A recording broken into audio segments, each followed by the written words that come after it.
एलएनआर classes BMR में आप सबका स्वागत है। मैं हूं लक्ष्मी चौधरी, असिस्टेंट प्रोफेसर हिंदी से। आज हम बात करेंगे आरपीएससी ने जो आज हिंदी का पेपर आयोजित करवाया, वरिष्ठ अध्यापक हिंदी संस्कृत शिक्षा विभाग, उसकी उत्तर कुंजी के प्रथम भाग पर बात करते हैं। व्याकरण के प्रश्नों पर बात करते हैं। व्याकरण के जो प्रश्नोत्तर आए हैं वो बड़े स्तरीय है, ढंग के प्रश्न आए हैं। जिसने अच्छी तैयारी की है उनके यकीनन अच्छा पेपर हुआ है। पहला ही प्रश्न देखते हैं।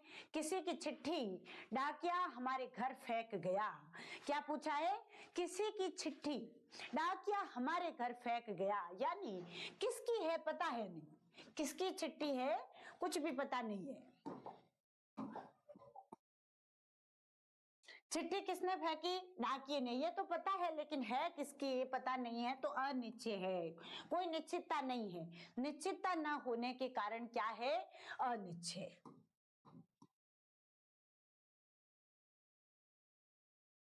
विस्मयादि बोधक चिन्ह का प्रयोग कहां पर नहीं किया जाता? विस्मयादि बोधक चिन्ह जो आता है उसका प्रयोग कहां नहीं किया जाता? क्या पूछा है?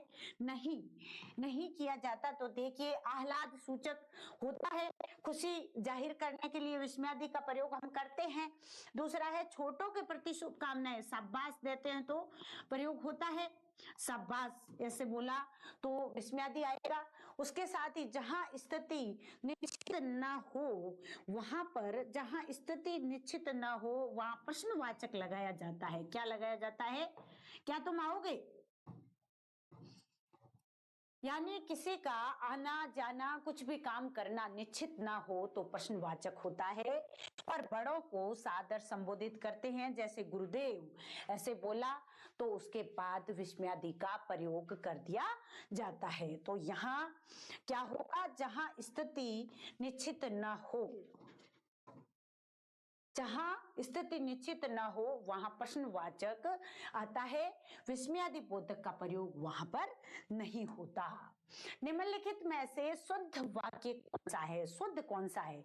सीढ़ी के सहारे मैं जहाज पर जा पहुंचा, ये वाक्य बिल्कुल शुद्ध है। सीढ़ी के सहारे में जहाज पर जा पहुंचा।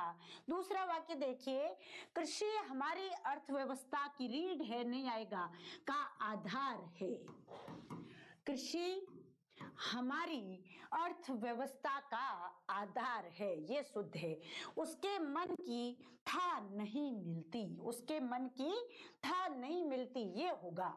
मन की था का पता नहीं चलता, ये नहीं होगा। उसके मन की था नहीं मिलती, या फिर होगा उसके मन का पता नहीं चलता, फिर था नहीं आएगा, दो में से एक आएगा।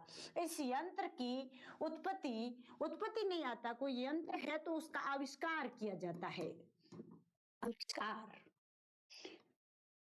कोई यंत्र है तो उसका क्या होता है? आविष्कार। इस यंत्र का आविष्कार पिछले वर्ष हुआ, इस प्रकार से होगा। अब देखिए, यहाँ शुद्ध वाक्य ये हो गया एक नंबर। फिर है निम्न में से अशुद्ध वाक्य है। क्या पूछा है? अशुद्ध, गलत। गलत कौन सा वाक्य है? देखिए, हम देश के लिए जान पर कुर्बान हो जाएंगे, हम देश के लिए कुर्बान हो जाएंगे, जान पर जरूरत ही नहीं है, तो सीधा जान पर हट जाएगा। तो अशुद्ध वाक्य ही अपने को चाहिए, पहला ही अशुद्ध है। अगला देखिए, उपयुक्त विलोम शब्द दर्शाने वाला विकल्प नहीं है, यानी किस विकल्प में सारे विलोम शब्द नहीं है? तामसिक का सात्विक होता है, बिल्कुल है। दमनीय का कमनीय नहीं होता, दमनीय का होता है अदमनीय, अदमनीय। धृष्ट का विनम्र होता है, दुष्कर का सुकर होता है। निम्न में से तत्सम शब्द पूछा है, तत्सम कौन सा है? शाप, बिल्कुल तत्सम है, जिसका तद्भव क्या होता है? श्राप होता है, श्राप। और बूंद क्या है? तद्भव है, जिसका बिंदु होता है तत्सम, तत्सम बिंदु। और खजूर का खुरजा होगा, क्या होगा? खुरजा, खजूर का तत्सम। और कपूर का कर्पूर होता है, क्या होता है? कर्पूर। कपूर का तत्सम होता है कर्पूर। तो यहाँ क्या पूछा गया था? निम्न में से तत्सम कौन सा है? तो शाप हो जाएगा, ठीक है। और यहाँ पर दमनीय का अदमनीय था। तो अगला सवाल था, प्रेरणा अर्थक क्रिया का उदाहरण है। प्रेरणा अर्थक क्रिया जब हम पढ़ रहे थे तभी हमने बात की कि प्रेरणा अर्थक क्रियाएं दो रूपों में चलती है, पहली प्रेरणा और दूसरी प्रेरणा। तो ये देखिए, राम ने गोविंद को जगाया, तो जागा कौन? गोविंद जागा। प्रेरणा किसने दी? राम ने। तो ये प्रथम प्रेरणा का उदाहरण है, प्रथम प्रेरणा, ये इसका उत्तर हो जाएगा। ठीक ठीक शब्द क्रिया विशेषण के किस रूप को दर्शाता है? ठीक ठीक, कैसी स्थिति, कैसी? जैसे हमने पूछा कि आपकी तबीयत कैसी है, आपकी तबीयत कैसी है, तो कि मेरी तबीयत ठीक ठीक है, ठीक ठीक है, ऐसे मतलब ठीक ठीक कहने से कैसी स्थिति का जवाब मिल रहा है, तो रीतिवाचक यहाँ पर होना चाहिए। वैसे ठीक शब्द का प्रयोग परिमाण में भी किया जाता है, लेकिन यहाँ ठीक ठीक शब्द आया है तो रीतिवाचक होना चाहिए। फिर है प्रतिष्ठा, कांति और जल, इनमें से किस शब्द के अर्थ है? प्रतिष्ठा, प्रतिष्ठा किसके लिए? इज्जत के लिए आता है। तो रहीमदास जी ने कहा है कि रहीमन पानी राखिए बिन पानी सून, पानी गए न उबरे मोती मानस चून। वहीं से आप अर्थ लीजिए। प्रतिष्ठा पहला है, दूसरा है कांति यानी चमक, और तीसरा है साधारण जल, पानी। तो ये पानी के तीनों अर्थ है। अनेकार्थ से ये पूछा गया है। कहां से सवाल आया है? अनेकार्थ से, और रहीम के दोहे से, रहीमन पानी राखी। इससे पूरा ये स्पष्ट हो रहा है। इस दोहे का अर्थ जिसे पता है वो भी आसानी से इसे कर सकता है। बातचीत बंद करो और अपना काम देखो, यह किस प्रकार का वाक्य है? बातचीत बंद कर दो और अपना काम देखो। सीधी बात है, कोई आज्ञा दे रहा है किसी को कि बातें बंद कर दो और अपना काम देखो, तो आज्ञार्थक है। सीधा सा सवाल। अगला है न, ल, र, स और ज, ये वर्ण क्या कहलाते हैं? ये वर्ष से कहलाते हैं, वर्ष से। न, ल, र, ज, ये बोलते वक्त जो हमारी जीवा है वो वर्ष पर जाकर टकराती है, इसलिए इनको क्या कहते हैं? वर्ष से कहते हैं। और कंपन जात जिसे लुंठित कहा जाता है, क्या कहा जाता है? लुंठित। ये र होता है, क्या होता है?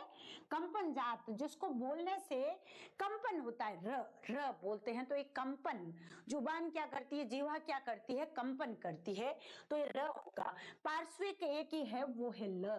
तो इस प्रकार से वर्ष से है ये, कौन से? न, ल, र, स और ज। तालव्य में च वगैरह आते हैं वो आ जाएंगे। कौन सा विकल्प सुमेलित है? घी का कुप्पा लुढ़कना, बहुत लाभ नहीं, हानि होना हो जाएगा। और घास छीलना, घास छीलना यानी घास छीलने का कोई काम कर रहा है तो लग रहा है जैसे कोई व्यर्थ का काम करना। क्या होगा? व्यर्थ का काम करना, व्यर्थ काम। पड़ जाना, अत्यंत लज्जित होना, बिल्कुल सही है। और घुटना टेकना क्या होता है? हार मान लेना। क्या होगा? हार मान लेना। घुटना टेकना यानी हार मान लेना। सीधी सी बात है, सीधा समझ में आ रहा है। घड़ों पानी पड़ जाना, अत्यंत लज्जित होना, बिल्कुल सही है। फिर कौन सा वाक्य शुद्ध है? उसने मुझे गालियां दी, ये बिल्कुल शुद्ध है। उसने मुझे गालियां दी। उसने तुम्हें पत्र लिखा होगा, क्या है?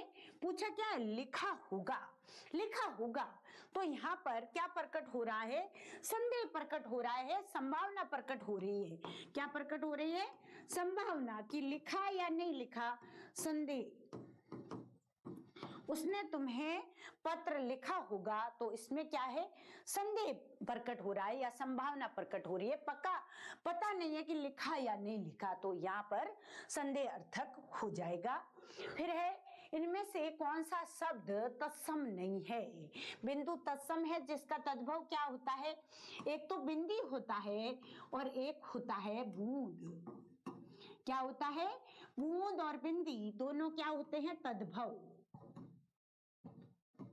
और बलिवर्द, इसका तद्भव होता है बैल। ये क्या है? तत्सम है, ये भी तत्सम है। और बिल, इसका होता है बेल। बेल पत्र जो होता है ये भी तत्सम है। और बादल जो है वो क्या है? तद्भव है, तद्भव है। और इसका तत्सम क्या होता है? वारिद। बादल को हम क्या कहते हैं? वारिद। ये है तत्सम। तो सभी का हमें पता हो कि कौन सा तत्सम है, कौन सा तद्भव है, पूरा का पूरा ज्ञान है। तत्सम कौन से होते हैं? तत्सम यानी उसके समान, यानी मूल भाषा के समान। मूल भाषा हमारी कौन सी है? हिंदी की मूल है संस्कृत। जो संस्कृत के शब्द है वो सारे के सारे तत्सम में आएंगे। नि उपसर्ग से निर्मित शब्द है। नी उपसर्ग से कौन सा निर्मित है? तो देखिए, निर्भय में निर्धन भय है, निर्मम निर होगा, निर्धनमम होगा, निदर्शन निधन दर्शन होगा। ऐसे आप लिख कर करते हैं तो फटाफट हो जाते हैं कि क्या होगा सही। निश्चल तो निहदन चल, इस प्रकार से लिखा जाता है। तो निदर्शन में नी उपसर्ग है, बाकी सब अलग अलग उपसर्ग आए हैं। फिर है निर्देशक या रेखिका विराम चिन्ह के प्रयोग के संबंध में। निर्देशक कौन सा होता है? इस प्रकार से ये निर्देशक है उद्धृत वाक्य से पहले, यानी जिस वाक्य की हम बात कर रहे हैं जो उद्धृत किया गया है उससे पहले इसका प्रयोग होता है। और सामासिक शब्दों या पुनरुक्त शब्दों के बीच में, जैसे धीरे धीरे, तो इसके बीच में आया। फिर है एक विचार के बीच दूसरे विचार के आ जाने पर भी यह प्रयुक्त होता है। पहले एक विचार चल रहा हो, उसके बीच में दूसरा कोई विचार आ जाए तो भी ये प्रयोग होगा। लेकिन जो विवरण है, विवरण दिया जाता है, वहां तो कोलन आता है। क्या आता है? अंग्रेजी में जिसे कोलन कहते हैं, विवरण चिन्ह ही कहते हैं, विवरण चिन्ह। जो कैसे लगाते हैं? इस प्रकार से। तो जहां विवरण किया जाता है, व्याख्या की जाती है, व्याख्या की जाती है, व्याख्या या विवरण दिया जाता है, वहां विवरण चिन्ह आता है। तो सीधी बात, ये 3 नंबर इसमें नहीं आएगा। रहस्य प्रकट हो जाना के लिए निम्न में से कौन सा उपयुक्त मुहावरा है? बात खोलना या भेद खोलना, रहस्य प्रकट हो जाना, सीधा सा सवाल। फिर है चिल्लाहट शब्द में प्रत्यय है। चिल्लाहट मूल शब्द क्या है? चिल्लाना क्रिया है, चिल्लाना क्रिया, चिल्लाना क्या है? क्रिया, और आहट प्रत्यय है। कैसा है? आहट। तो यहां से ना हट जाएगा और क्या बनेगा? चिल्लाहट। इसको हमने अच्छे से पढ़ा था। स्पर्श संघर्षी व्यंजन कौन से हैं? स्पर्श संघर्षी, स्पर्श संघर्षी कौन सा है? जिसको बोलने से घर्षण होता है वो है च। स्पर्श संघर्षी में च आता है, जिसे बोलने से क्या होता है? घर्षण होता है, घर्षण होता है, उन्हें स्पर्श संघर्षी कहते हैं, च। फिर है निम्न में से भाववाच्य का उदाहरण है। पुस्तक पढ़ी जाती है, क्या पढ़ी जाती है? क्या का जवाब मिल रहा है, तो कर्मवाच्य होगा। कर्मवाच्य पुस्तक पढ़ी जाती है। उनसे पुस्तकें लाई गई, पुस्तकें लाई गई, ये भी कर्मवाच्य है।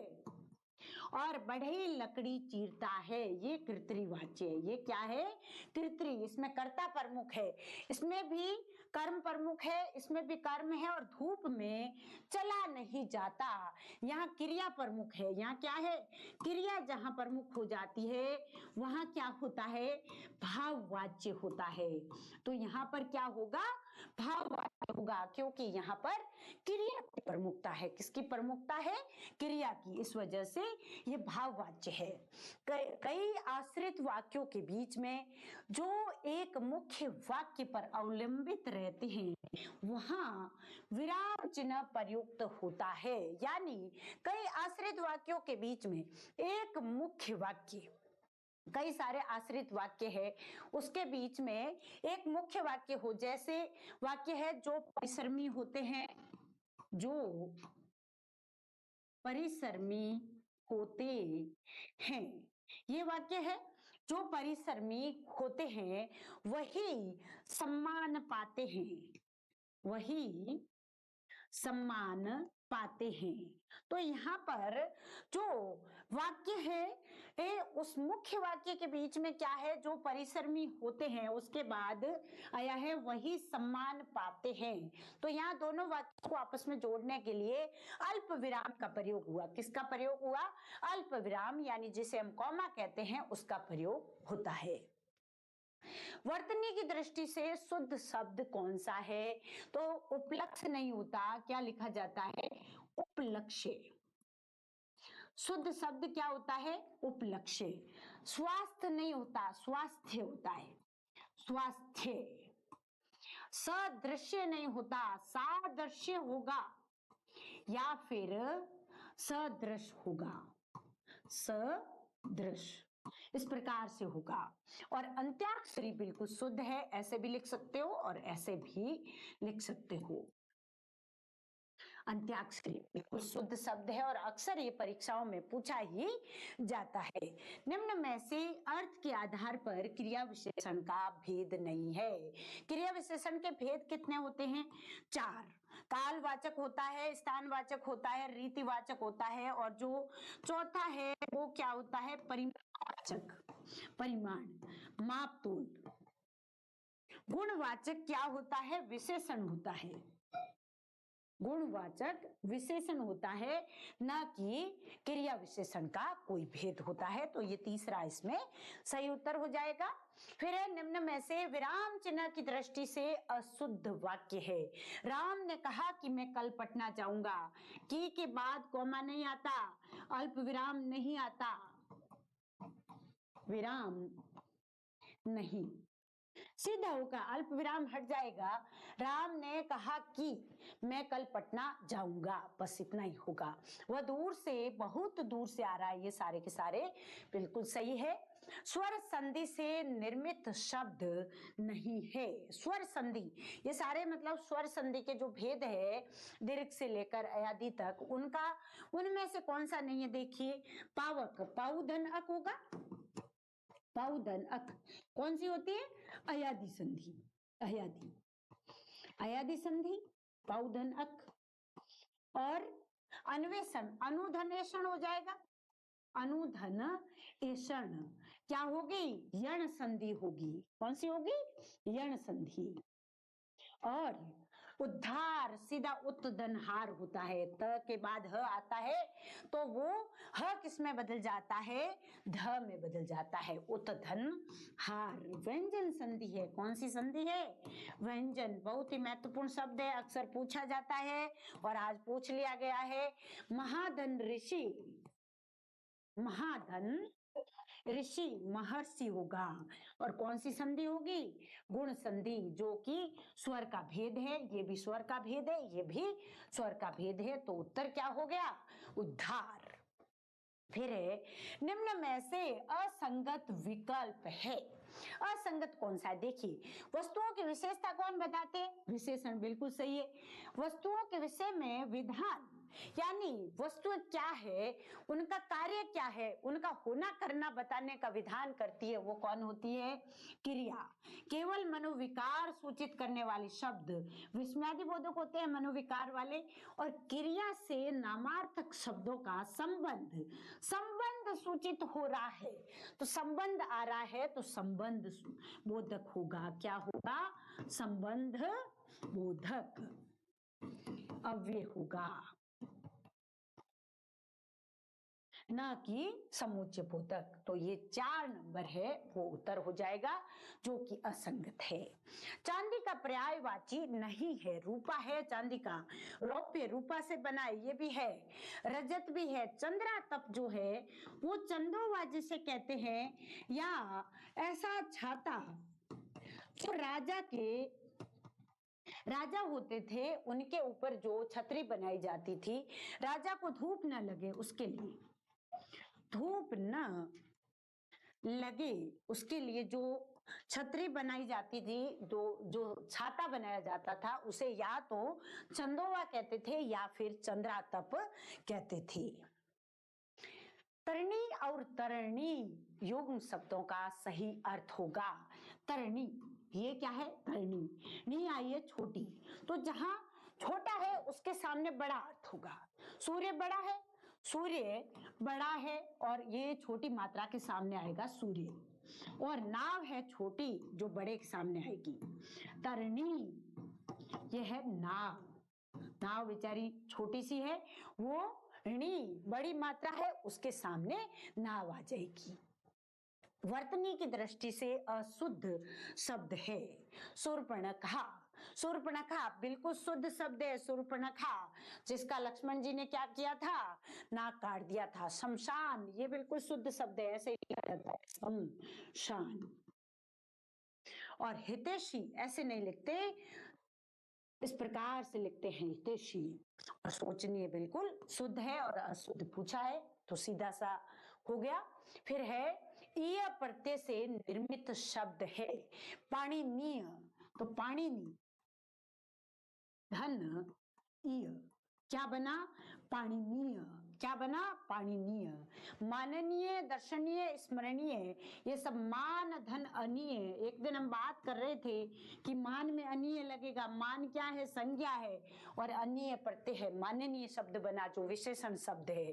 दर्शनीय, दर्श धन अनीय। स्मरणीय, स्मृत धन और स्मृत ऐसे लिखा जाता है। धन अनीय फिर स्मरणीय ऐसे बन जाता है। स्मृत धन अनीय, इस प्रकार से ये शब्द बनते हैं। और ये सारे के सारे स्मरणीय तथ्य, दर्शनीय स्थल, माननीय व्यक्ति, ये सब विशेषण है। और जो अनीय ए प्रत्यय से मिलकर बने हैं। तो इस प्रकार से पाणिनीय जो है वो ई प्रत्यय से मिलके बना है। जिन स्वरों के उच्चारण में पूरा श्वास मुंह से निकलता है उन्हें क्या कहते हैं, पूरा का पूरा सांस जो है वो कहां से निकले, मुंह से, नाक से बिल्कुल भी हवा न निकले, ऐसे शब्दों को क्या कहेंगे, निर्नुनासिक कहेंगे। क्योंकि नासिका से बिल्कुल हवा नहीं निकलेगी, नासिका से बिल्कुल हवा न निकले, ऐसे शब्द। और यहां पर क्या होगा, अनुनासिक में नाक प्लस मुंह, और अनुस्वार में संपूर्ण हवा नाक से, संपूर्ण हवा नाक से, तो अनुस्वार हो जाएगा। इस प्रकार से निम्नलिखित में से कौन सा शब्द तत्सम नहीं है, तत्सम नहीं है। स्वामी, अक्षर, राजा, ये सब क्या है, तत्सम है। पंख जो है उसका तत्सम क्या है, पक्ष है। पक्ष, शुक्ल पक्ष जो होता है उसमें पक्ष है, वो क्या है, तत्सम है। और पंख जो है वो तद्भव है। तो ये हो जाएगा। निम्नलिखित में से किस विकल्प के सभी शब्द परस्पर पर्यायवाची है, यानी दो दो शब्द दिए हैं, दोनों आपस में पर्यायवाची है। ऐसा कौन सा है, देखिए, वायु का चपला नहीं है, किसका है, बिजली का है, तो पहला ऑप्शन होगा नहीं, कट कर दो। दूसरा, वृक्ष का विहंग होता नहीं, पक्षी का होता है, इसको भी कट कर दीजिए। चक्षु का कृषाणु नहीं होता, अग्नि का होता है, तो ये भी कट हो जाएगा। फिर अंबर का वसन, ये बिल्कुल सही है। अंबर पट या वस्त्र या वसन किसे कहते हैं, कपड़े को कहते हैं। शुद्ध वाक्य का चयन कीजिए। उस पर घड़ा पानी गिर गया, बिल्कुल गलत। उस पर घड़े पानी गिर गया, ये भी गलत। उस पर घड़ों पानी पड़ गया, यह एक मुहावरा है। घड़ों पानी पड़ना क्या है, मुहावरा। घड़ों पानी पढ़ना ये मुहावरा है, और मुहावरे की दृष्टि से ये 3 नंबर इसमें बिल्कुल शुद्ध है। तो ये होगा, उस पर घड़ों पानी पड़ गया, यानी वो लज्जित हुआ। क्या हुआ, लज्जित होना। अर्थ क्या होता है, लज्जित होना। किसी के महत्वपूर्ण कथन को उद्धृत करने में किस विराम चिन्ह का प्रयोग करते हैं, तो उद्धरण या अवतरण कहते हैं। कोई गांधी जी जैसे कह रहे हैं, सुभाष चंद्र बोस कह रहे हैं, कोई भी महत्वपूर्ण व्यक्ति, टैगोर साहब कह रहे हैं, तो अवतरण चिन्ह का प्रयोग करके लिखते हैं। आचार्य रामचंद्र शुक्ल कह रहे हैं हिंदी में, तो कौन सा चिन्ह आएगा, अवतरण, जिसे उद्धरण चिन्ह भी कहते हैं। किस विकल्प में सभी शब्द वर्तनी की दृष्टि से शुद्ध है, अनभिज्ञ तो बिल्कुल शुद्ध है। इसने क्या कहा, सारे शुद्ध होने चाहिए, सारे के सारे, सारे शुद्ध हो, ऐसा कौन सा है? देखिए अनभिज्ञ, आरोग्य ऐसे नहीं लिखते, आरोग्य, आरोग्य ऐसे लिखा जाएगा। अभिज्ञ, ज्ञानी को कहते हैं अभिज्ञ, बिल्कुल सही लिखा हुआ है, तो आरोग्य एक ही गलत है। अभीष्ट होता है, क्या होता है? अभीष्ट। अनुष्ठान होता है, क्या होता है? अनुष्ठान, अनुष्ठान होता है। और चेष्टा बिल्कुल शुद्ध है। घनिष्ठ, यथेष्ट, कनिष्ठ, ये तीनों के तीनों बिल्कुल शुद्ध है, एक भी गलती नहीं है। शृंखला ऐसे लिखते हैं। संसार बिल्कुल सही है। और दंड, या तो आप इस प्रकार से लिखिए या फिर ऐसे लिखिए, ये गलत है। तत्सम तद्भव शब्द की दृष्टि से सुमेलित युग्म नहीं है। घट का घड़ा बिल्कुल सही है, सुमेलित है, सुमेलित है। हस्त का हाथी नहीं होता, हाथ होता है। और हस्ती किसका होता है? हाथी का। हस्ती किसका होगा? हाथी का। हस्त का क्या होगा? ये असुमेलित हो गया, ठीक है। अद्य का आज, कर्म का काम, ये बिल्कुल सुमेलित है। फिर है विशेषण विशेष्य भाव से बना कर्मधारय समास है। क्या पूछा है? पहले विशेषण आना चाहिए, विशेषता बताने वाला शब्द, और बाद में क्या आना चाहिए? विशेष्य, जिसकी विशेषता बताई जा रही है, जिसकी विशेषता बताई जा रही है, वो क्या होगा? विशेष्य होगा। और विशेषण क्या काम करता है? विशेषता बताता है। तो देखिए इसमें क्या है? भव सागर, तो भव रूपी सागर होगा, भव रूपी सागर। इसमें तो क्या है? उपमेय उपमान संबंध है। कौन सा संबंध है? उपमेय उपमान। जो हम पढ़ते हैं अलंकारों में, उपमेय उपमान रूपक अलंकार में भव सागर होता है, वही। नील लोहित, इसका क्या अर्थ है? नीला है लहू जिसका वह, नीला है लहू जिसका वह। तो यह तो कोई तीसरा ही अर्थ निकलेगा, तीसरा अर्थ निकलेगा। तो सीधी बात है, ये तो बहुव्रीहि में जाना चाहिए। किसमें जाएगा? बहुव्रीहि। और दीर्घायु, दीर्घ है जिसकी आयु। देखिए यहां पर कर्मधारय है, और कर्मधारय में दीर्घ क्या है? विशेषण है। दीर्घ क्या है? विशेषण, ये है विशेषण। और आयु क्या है? विशेष्य है, जिसकी विशेषता बताई जा रही है। और नराधम, नरों में है जो अधम, इसका क्या होगा? नरों में है जो अधम। तो ये क्या हुआ? विशेषण बाद में आया, विशेषण बाद में आया। यहां पर इन्होंने क्या कहा? विशेषण पहले आना चाहिए। तो इस हिसाब से इसका उत्तर जो है वो दीर्घायु होना चाहिए। किसी ने ठीक कहा है, नारी अबला नहीं सबला है। तो यहाँ पर कॉमा आया है, फिर ये उद्धरण चिन्ह आए हैं, जिसे अवतरण भी कहते हैं। ये खड़ी पाई आई है, जिसे हम पूर्ण विराम कहते हैं। तो ये तीन तो विराम चिन्ह आ गए, चौथा जो है वो होगा नहीं, अल्प विराम आ गया, ये पड़ा। उद्धरण चिन्ह ये रहा, और पूर्ण विराम ये रहा। तो अर्ध विराम जो कैसे होता है? इस प्रकार से। यह यहाँ पर है नहीं, तो ये इसमें है नहीं, ये इसका उत्तर हो जाएगा। फिर है किस विकल्प में सभी शब्द वर्तनी की दृष्टि से शुद्ध है? कुमुदिनी बिल्कुल शुद्ध है, और विरहिणी बिल्कुल शुद्ध है, यही होगा। अब श्रीमती तो शुद्ध है, इसने क्या कहा कि दोनों के दोनों, दो दो आए हैं और दोनों क्या होने चाहिए? शुद्ध होने चाहिए। तो ये उत्तर तो हो गया, लेकिन ये श्रीमती ये सही है। गृहिणी ऐसे होता है, गृहिणी क्या होता है? गृहिणी। अहल्या, अहल्या होता है, क्या होता है? अहल्या। और युधिष्ठिर क्या शब्द होगा? युधिष्ठिर, युधिष्ठिर नहीं होता। युद्ध में स्थिर रहने वाला कौन था? युधिष्ठिर था। समीक्षा बिल्कुल सही है। और बीमारी बी बड़ी है, बीमारी इस प्रकार से लिखेंगे। जरठ और जठर, जरठ, जरठ किसे कहते हैं? बूढ़ा, बूढ़े व्यक्ति को। और पेट किसे कहते हैं? जठर को। जठराग्नि हम कहते हैं। जठराग्नि कौन सी होती है? पेट की आग, पेट की आग, वो इसी शब्द से बनी है, जठर से, जठराग्नि। फिर है कर्म वाच्य का उदाहरण है। कर्म वाच्य में क्या होगा? कर्म महत्वपूर्ण होगा। राम पुस्तक पढ़ता है, कर्तृवाच्य है। पुस्तक पढ़ी जाती है, यही कर्मवाच्य। राम चाय पीता है, वापस वही कर्तरी। मोनिका आम खाती है, कर्तृवाच्य। ठीक है। अब है विदेशी भाषा का शब्द है नराधम, नयाचार, नमस्ते, नमक। नमक जो है वो फारसी भाषा का है। कौन सी भाषा का है? फारसी भाषा का है नमक। कौन सा शब्द है? नमक, जो विदेशी है।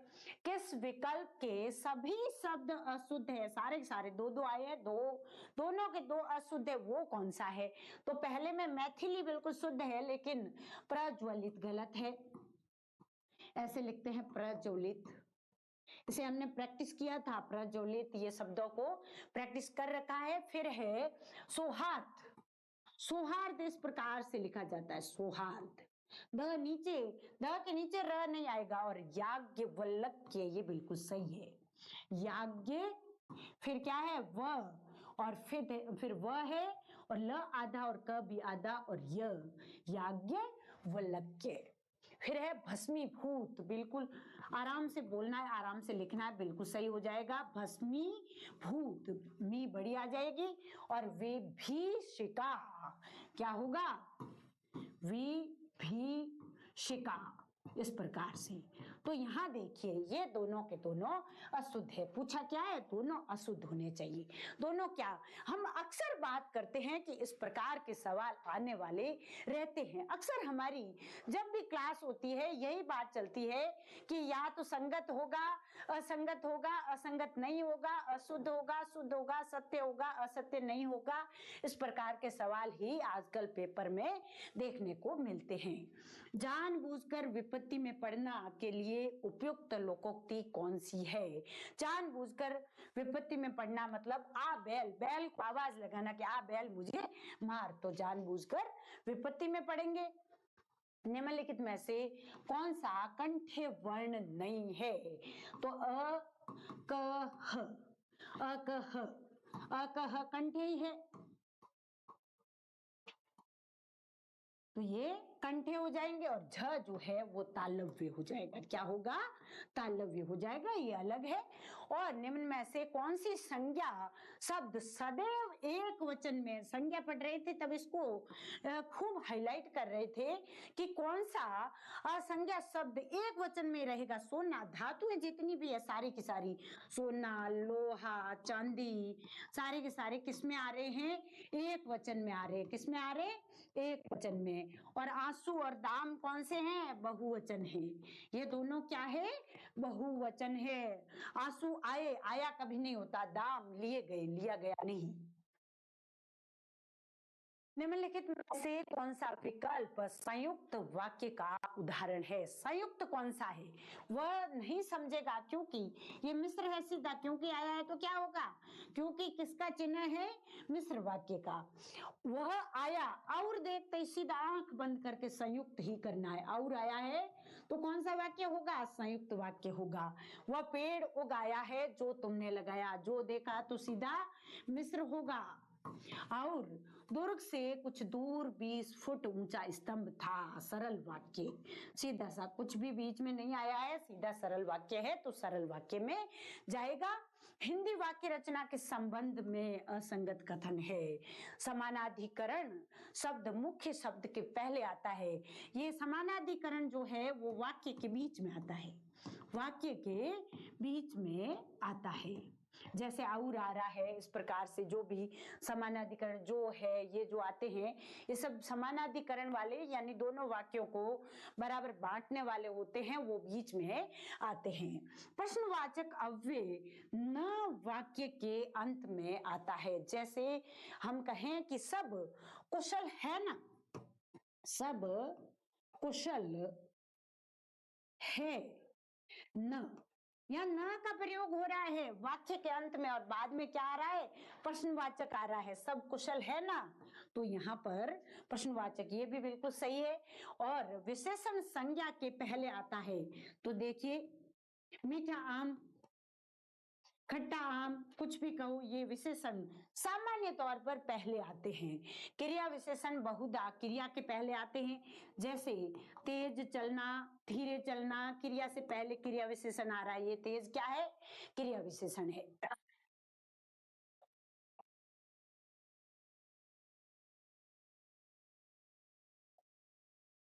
तो इस प्रकार से हम देख रहे हैं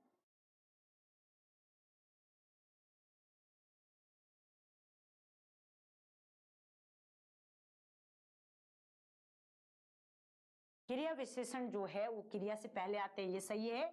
समानाधिकरण जो है वो कहाँ आता है, वाक्य के बीच में आता है। इस प्रकार से 50 सवालों पर हमने बात की। अगली कड़ी के साथ हम जल्द ही हाजिर होंगे, तब तक इंतजार कीजिएगा।